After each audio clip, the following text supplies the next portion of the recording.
Hello friends, welcome back to our channel Aishu's വ്ളോഗിലോട്ട് എല്ലാ മക്കൾക്കും സ്വാഗതം.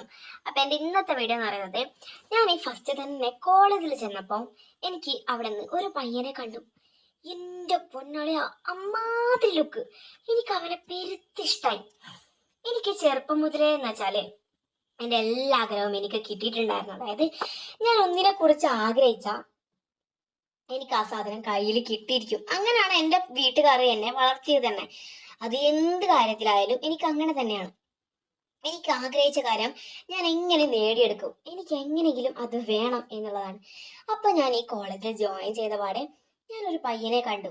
അവന്റെ പേര് കാർത്തിക് എന്നായിരുന്നു. അപ്പോ എൻ്റെ പേര് ഐഷ. ഞാനൊരു മുസ്ലിം ആയിരുന്നു. എനിക്കാണെങ്കിൽ അവനങ്ങ് പെരുത്തിഷ്ടായി. കാണാനാണെങ്കിൽ നല്ല കളറൊന്നുമില്ല, നല്ല കറുത്തിട്ടായിരുന്നു. പക്ഷെ നല്ലൊരു ബോഡിയും നല്ലൊരു പയ്യെന്ന് വെച്ചാല് എനിക്ക് അവന്റെ ആ ഒരു കണ്ണ് അതെന്നെ ഓരോ ദിവസം കൊന്നുകൊണ്ടേയിരുന്നു. ഞാൻ വിചാരിച്ചു അവന് ഹിന്ദു അല്ലേ. എനിക്ക് പേടിയാണ്. കാരണം എൻ്റെ വീട്ടിൽ എന്ന് പറയുന്നത് ഹിന്ദുക്കളെ കല്യാണം കഴിക്കുന്നതും ലവ് ആക്കുന്നതൊക്കെ ഭയങ്കര തെറ്റായിട്ടാണ് കാണുന്നത്. അപ്പൊ എനിക്കൊരു പേടി, ഇവനെ ലവ് ആക്കിയെങ്കിൽ. കാരണം നമ്മുടെ വീട്ടുകാർ അങ്ങനെയാണല്ലോ നമ്മളെ പറഞ്ഞു പഠിപ്പിക്കുന്നത്, ഒളിച്ചോടിപ്പോയി എന്തായാലും കല്യാണം കഴിക്കത്തില്ല, അപ്പോൾ ഒളിച്ചോടുമല്ലോ. അതുകൊണ്ടാണ് ഈ ഹിന്ദു മുസ്ലിംസ് ലവിനെ കുറിച്ച് ഭയങ്കര പ്രശ്നം ഉണ്ടാകുന്നത്.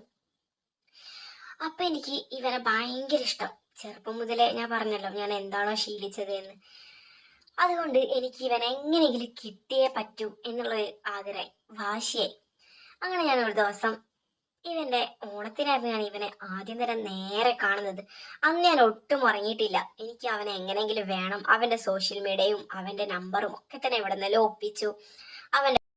അവന്റെ ഫോട്ടോസൊക്കെ നോക്കി അവിടെ ഇരിപ്പായിരുന്നു. അത്രയ്ക്ക് ഇഷ്ടമായിരുന്നു. അങ്ങനെ ഞാൻ വിചാരിച്ചു ഒരാഴ്ച കഴിഞ്ഞ് എന്തായാലും അവന്റെ മെസ്സേജ് അയക്കാം. എന്തായാലും അവൻ അറിയണമല്ലോ. അങ്ങനെ ഞാൻ രണ്ടും കൽപ്പിച്ച് അവന് മെസ്സേജ് അയച്ചു. അപ്പോഴുള്ള പ്രശ്നം എന്ന് പറയുന്നത്, എനിക്ക് വേറൊരു ലവ് ഉണ്ടായിരുന്നു. ആ ടൈമിൽ ഉണ്ടായിരുന്നില്ല. ഞാൻ അവന് മെസ്സേജ് അവന് ഇഷ്ടപ്പെടുന്ന ടൈം ആ ടൈം എനിക്ക് ആ ലവ് ഉണ്ടായിരുന്നില്ല. പക്ഷെ ആ ലവ് എന്ന് പറയുന്നത് അവന് സുഹൃത്തായിരുന്നു.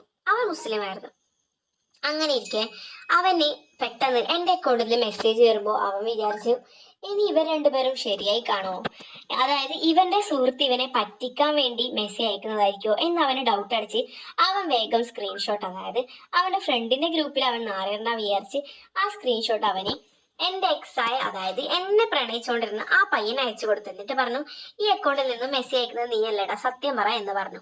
അപ്പൊ അവൻ പറഞ്ഞു, അയ്യേ അത് ഞാനെന്നല്ല. എന്നിട്ട് അവൻ പറഞ്ഞു, ഇവൾ ഇത്ര കാര്യമായിരുന്നോ, ഞാൻ ഇവളെ കുറിച്ച് ഇത്ര വിചാരിച്ചില്ല എന്ന് അവൻ പറഞ്ഞു കൊടുത്തു, എന്നെ മുന്നേ പ്രണയിച്ചവൻ. അപ്പൊ പിന്നെ ഇവൻ എന്തോ പോലെ.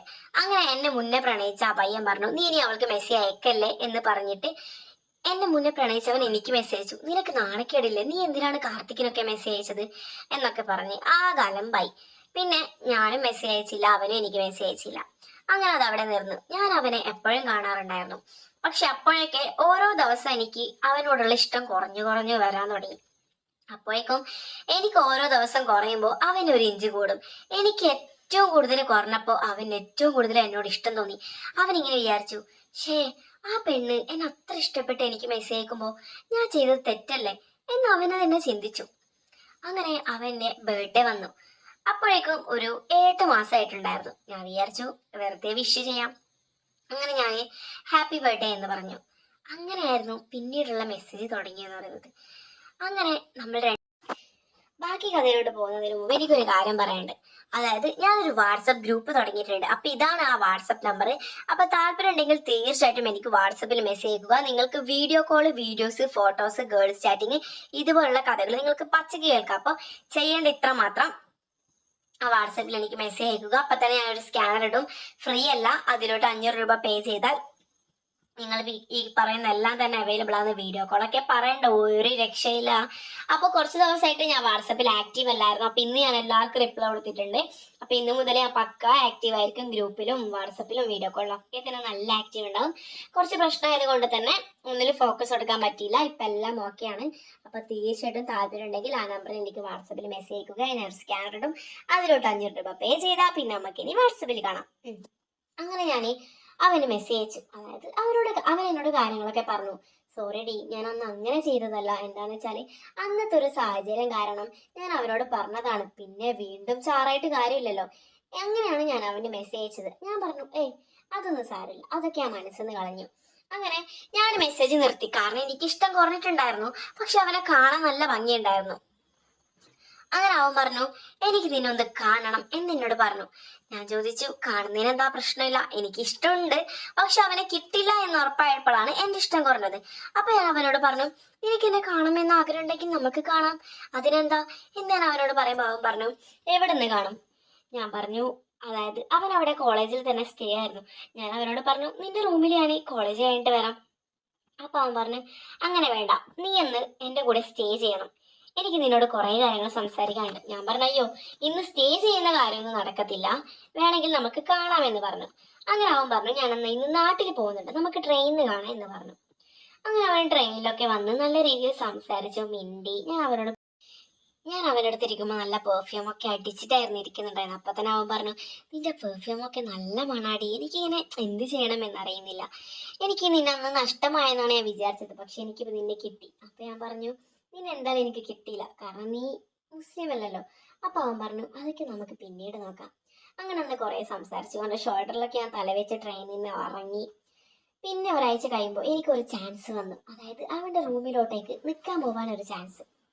അപ്പൊ തന്നെ ഞാൻ കാർത്തികിനെ വിളിച്ച് കാർത്തികിനോട് കാര്യം പറഞ്ഞു. അതായത് ഇങ്ങനെ എനിക്കൊരു ചാൻസ് കിട്ടിയിട്ടുണ്ട് നിന്റെ റൂമിലോട്ടേക്ക് വരാൻ വേണ്ടിയിട്ട്, ഇന്ന് ചാൻസ് ഉണ്ടോ ചോദിച്ചു. അപ്പൊ അവൻ പറഞ്ഞു ഇന്ന് വെള്ളിയാഴ്ചയാണ്, ശനി ഞായർ ക്ലാസ് ഇല്ലാത്ത കാരണത്താൽ എല്ലാവരും നാട്ടിൽ പോകുന്നുണ്ട്, അപ്പൊ ഇന്ന് നല്ല ചാൻസ് ഉണ്ട് എന്ന് പറഞ്ഞ് ഞാൻ അവന്റെ റൂമിലോട്ടേക്ക് പോയി. റൂമിലോട്ടേക്ക് പോകുന്നതിന് മുമ്പ് ഞാൻ അവനോട് പറഞ്ഞിട്ടുണ്ടായിരുന്നു നമുക്ക് റൂമിലോട്ട് ഞാൻ വരാം, പക്ഷെ ഒന്നും നടക്കരുത്, ഒന്നും ചെയ്യരുത്. അതായത് നിങ്ങൾക്ക് മനസ്സിലായിട്ടുണ്ടാവുമല്ലോ എന്താണ് ഞാൻ ഉദ്ദേശിച്ചതെന്ന്. അങ്ങനെ അവൻ പറഞ്ഞു നിനക്ക് താല്പര്യമില്ലെങ്കിൽ ഞാൻ ഈ ഒരു കാര്യത്തിന് നിർബന്ധിക്കില്ല, നിനക്ക് താല്പര്യം ഉണ്ടെങ്കിൽ മാത്രം നമ്മൾക്ക് വേണ്ടതൊക്കെ ചെയ്യാം, നിന്റെ കാര്യം പോലെയാണ് അന്ന് നടക്കുക എന്നൊക്കെ പറഞ്ഞു. ഞാൻ അങ്ങനെ വൈകിട്ട് അവൻ്റെ റൂമിലോട്ടേക്ക് പോയി. ഞാൻ വേഗം തന്നെ കുളിയൊക്കെ കഴിഞ്ഞു. അവൻ്റെ തന്നെ ടീഷർട്ടും പാൻറ്റും ഒക്കെ ഇട്ട് രാത്രി 11 മണി വരെ നമ്മൾ നല്ല രീതിയിൽ സംസാരിച്ചും ചിരിച്ചും ഫുഡ് ഓർഡറാക്കിയും ജ്യൂസൊക്കെ കുടിച്ച് വൈബ് എടുക്കുന്നുണ്ടായിരുന്നു. പെട്ടെന്ന് 11 മണിക്ക് അവന് റീൽസ് നോക്കാൻ തുടങ്ങി. അങ്ങനെ അവന്റെ റീൽസിൽ ഞാനും അവന്റെ ഒക്കത്ത് റീൽസ് നോക്കുന്നുണ്ടായിരുന്നു. പെട്ടെന്ന് വേറെന്തൊക്കെയോ റീൽസ് വരാൻ തുടങ്ങി. അങ്ങനെ അവന്റെ കൺട്രോള് പോയി എന്ന് എനിക്ക് മനസ്സിലായി. പിന്നെ ആ റീൽസ് അവൻ ഒറ്റക്ക് നോക്കിയതല്ലല്ലോ, ഞാനും കൂടെ നോക്കാനുണ്ടായിരുന്നു. അപ്പൊ അവൻ പറഞ്ഞു ഡി എനിക്ക് ഒട്ടും പറ്റുന്നില്ല, നീ ഒന്ന് മാറിയിരുന്നെങ്കിൽ ഞാൻ ഈ ഒരു കാര്യം ചെയ്തിട്ട് വരാം എന്ന് പറയുമ്പോൾ ഞാൻ പറഞ്ഞു നീ എന്ത് കാര്യമാണ് ചെയ്യാൻ പോന്നെ കാർത്തിക്. അപ്പൊ അവൻ പറഞ്ഞു ഏയ് അതൊന്നുമില്ല, നീ ഒന്ന് ബാൽക്കണിയിൽ പോയിട്ട് ഇരിക്കോ, ഫോൺ നോക്കിക്കോ, നിന്റെ ഫോൺ നോക്കിക്കോ എന്ന് പറയുമ്പോൾ തന്നെ അപ്പൊ തന്നെ എനിക്ക് കാര്യം മനസ്സിലായി. പിന്നീട് ഞാൻ ഓവർ ചോദിക്കുമ്പോൾ അവന്റെ കൈകാലുകളൊക്കെ വറക്കുന്നതായിട്ട് എനിക്ക് തോന്നി. അപ്പൊ തന്നെ ഞാൻ അവിടെ സ്റ്റോപ്പ് ചെയ്തു. ഞാൻ പറഞ്ഞു ഓക്കെ ഞാൻ പുറത്തിരിക്കാം, നീ വേണ്ടതൊക്കെ ചെയ്ത് എന്നെ വിളിക്ക് എന്ന് പറഞ്ഞിട്ട് ഞാൻ പുറത്ത് കയറി. ഒരു 2 മിനിറ്റ് കഴിയുമ്പോൾ കാർത്തിക് എൻ്റെ അടുത്തോട്ട് വന്നു. അങ്ങനെ ഞാൻ ചോദിച്ചു എന്തോ കഴിഞ്ഞോ. അപ്പൊ അവന് വേഗം തന്നെ എൻ്റെ കൈ പിടിച്ച് എന്നെ റൂമിലോട്ടേക്ക് കൊണ്ടുപോയി. അങ്ങനെ റൂമിലത്തെ ഡോറൊക്കെ അടച്ച് അവൻ എന്നെ അവിടെ തള്ളിയിട്ട് പിന്നെ എന്തൊക്കെയാണ് ചെയ്തത്, പിന്നെ എന്തൊക്കെയാണ് നടന്നത് എന്ന് എനിക്ക് ബോധം വരുന്നത് തന്നെ രാവിലെയായിരുന്നു. അത്രയ്ക്ക് അടിപൊളിയായിരുന്നു എൻ്റെ മക്കളെ. ഞാൻ പറഞ്ഞില്ലേ ഞാൻ ആഗ്രഹിച്ച കാര്യം ഞാൻ സാധിച്ചെടുത്തിട്ടുണ്ട്. അതായത് ചെറുതെന്നല്ല, ഇത് ഇവന്റെ മാത്രമായിരുന്നില്ല ആഗ്രഹം, എൻ്റെ കൂടെ ഏറ്റവും വലിയ ആഗ്രഹമായിരുന്നു. അപ്പോൾ ഞാൻ അത് സാധിച്ചിട്ടുണ്ട്. അപ്പോൾ ഇതുപോലുള്ള കഥകൾ നിങ്ങൾക്ക് പച്ചക്ക് കേൾക്കാൻ ആഗ്രഹമുണ്ടെങ്കിൽ തീർച്ചയായിട്ടും വാട്സപ്പിൽ എനിക്ക് മെസ്സേജ് അയക്കുക. അപ്പോൾ നമുക്കിനി വാട്സപ്പിൽ കാണാം. Bye bye.